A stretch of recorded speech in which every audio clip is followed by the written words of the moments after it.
The dam is done, but justice in Tigray. No peace without justice and accountability. The world may move on, but history never forgets. From the Standard, Kenya. Attention has quickly turned to Ethiopia, Africa's second most populous nation, following the inauguration of a $5 billion dam on the Blue Nile River.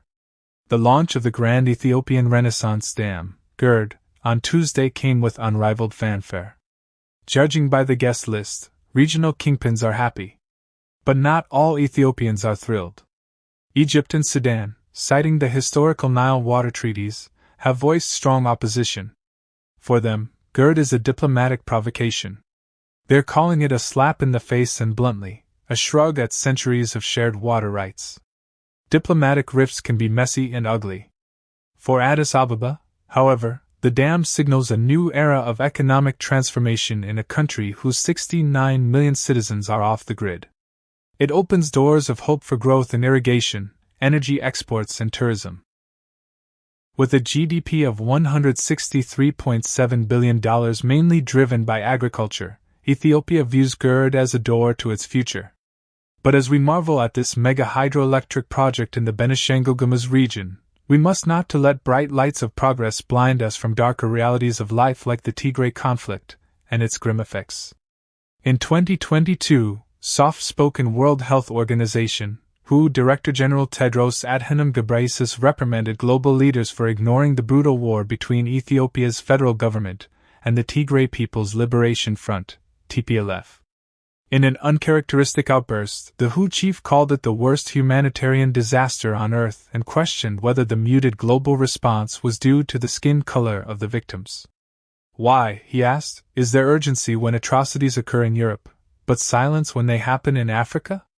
He was right to speak out. I am a widely traveled proponent of an open-minded world who appreciates the power and otherwise of skin color. No conflict of the Tigray scale should be neglected, and racial or religious indifference must never be allowed to justify international inaction. Since 2020, Tigray has witnessed atrocities on a mass scale.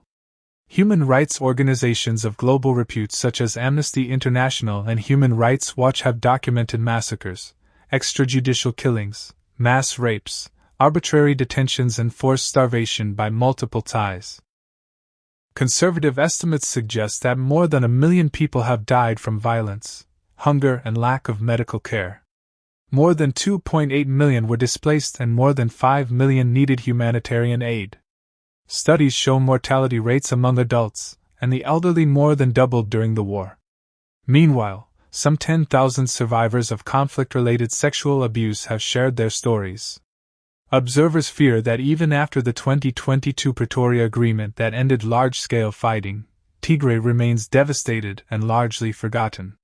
The silence is deafening and dangerous. Civil rights icon Martin Luther King Jr. once said that the ultimate tragedy is not the oppression and cruelty by the bad people but the silence by the good people. As we celebrate the dam, we must remember that another slide into conflict would be deadly. The Ethiopian government must now show the same political will and resource commitment it did for GERD to fully implement the Tigray peace deal. This includes fully disarming combatants, restoring local administration, and resuming critical services like healthcare, electricity, and water. It's the right thing to do.